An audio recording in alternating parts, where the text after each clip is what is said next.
Pemirsa, kita akan memasuki kabar nang Panambayan. Komisi 4 DPRD Banjarmasin didampingi perwakilan Dinas Pendidikan Banjarmasin memantau pembelajaran tatap muka di SMP Negeri 3 Banjarmasin di Jalan Pangeran Antasari, Banjarmasin, dan SMP Negeri 29 Banjarmasin di Jalan Alalak Utara, Banjarmasin Utara, Bayusukan Kamis 25 Maret 2021. Nah, pemirsa, berikut kabar lebih lengkapnya.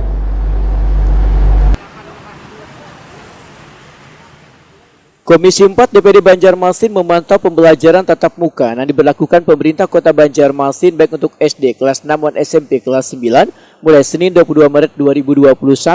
Rombongan yang didampingi perwakilan Dinas Pendidikan Banjarmasin ini melakukan pemantauan di SMP Negeri 3 Banjarmasin di Jalan Pangeran Antasari Banjarmasin dan SMP Negeri 29 Banjarmasin di Jalan Alalak Utara Banjarmasin Utara, Bayusukan Kamis 25 Maret 2021.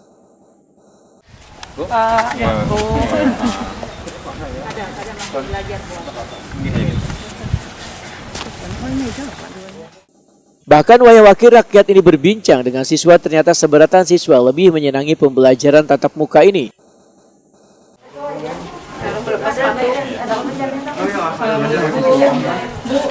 Pakai aja, pakai ini Bapak. Apa kendala masalah ada jawab lancar aja. Jadi senang belajar di rumah kan sekolah nak?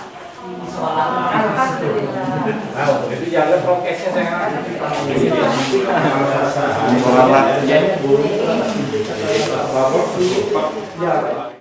Ketua Komisi 4 DPRD Banjarmasin Nur Latifa Takuni Prima TV di sela-sela pemantauan memandahkan sekolah sudah menerapkan prokes dengan baik. Bahkan siswa sangat menyenangi pembelajaran tatap muka daripada daring lantaran bisa berhadapan dan menerima pembelajaran langsung dari guru. Politisi Partai Golkar ini meminta sekolah untuk lebih memperhatikan lagi jarak antar siswa. Protokol kesehatan ini selalu kita informasikan dan tanyakan terhadap dengan sekolah yang kita kunjungi. Alhamdulillah yang kita lihat memang untuk pengadaan tempat cuci tangan, kemudian juga hand sanitizer, dan anak-anaknya juga kita lihat sudah memakai masker semua. Bu, berkaitan dengan tadi ada kursi yang masih dekat itu gimana? Ya, kemudian memang untuk pengaturan jarak juga kita lihat, dan kebetulan di SMP 29 ini kita melihat memang ada pengaturan jarak yang dari depan ke belakang lah, ini masih ada tidak terlalu renggang lah, tidak terlalu jauh, dan kita sarankan tadi untuk merubah menggeser lagi. Kalau untuk jarak samping kanan kiri udah memenuhi syarat. Kepala SMP 29 Banjarmasin Muhdar SPD MPD menyatakan jauh sebelum pembelajaran tatap muka ini sekolah sudah menerapkan protokol kesehatan. Sedangkan untuk penyediaan hand sanitizer maupun masker kemungkinan menggunakan dana BOS. Karena bila ada siswa yang lupa membawa masker atau maskernya sudah lusuh, bisa memintanya di sekolah. Muhdar menyatakan guru di setiap kelas pun selalu mengingatkan siswa untuk mematuhi protokol kesehatan.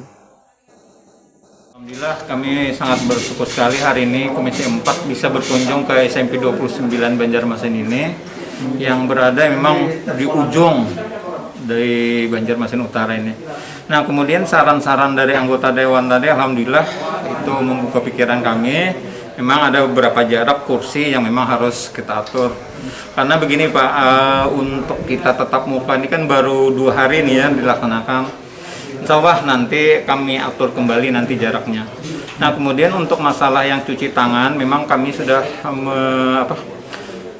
menuruti apa yang disampaikan oleh Dinas Pendidikan bahwa paling tidak dalam satu kelas itu kan ada 1 cuci tangan baik di dalam kelas ataupun yang di luar kelas. Nah, kemudian insya Allah protokol kesehatan pun kami laksanakan juga Pak. Jadi sebelum anak-anak itu masuk, anak-anak itu wajib dulu mencuci tangan dan pakai sabun itu tadi. Nah, kemudian ada juga tadi saran dari anggota dewan untuk ada diberikan hand sanitizer itu tadi Pak. Ya, insya Allah nanti kami gunakan juga dari dana BOS yang memang sudah diberikan kepada kami itu. Untuk dari Dinas Pendidikan sendiri kan ada dapat nggak Pak? Memang dari dinas sendiri itu kan sudah memang menyarankan sudah masuk di dana BOS Pak. Jadi memang di dana BOS itu untuk kegiatan COVID ini memang sudah disarankan di sana penggunaannya. Kabid SMP Dinas Pendidikan Banjarmasin Sahnan menyatakan Sesuai dengan instruksi dari kementerian, bila apapun keperluan sekolah untuk pandemi COVID-19 ini, penganggarannya ada di dalam dana BOS. Sanan juga meminta setiap guru untuk selalu memberikan edukasi pada siswa dalam menjaga protokol kesehatan. Memang penganggaran untuk COVID pandemi ini memang sepenuhnya di BOS. Kan itu memang instruksi dari kementerian bahwa dianggarkan di BOS. Apapun keperluannya semuanya dianggarkan. Jadi di dinas memang tidak ada anggarannya.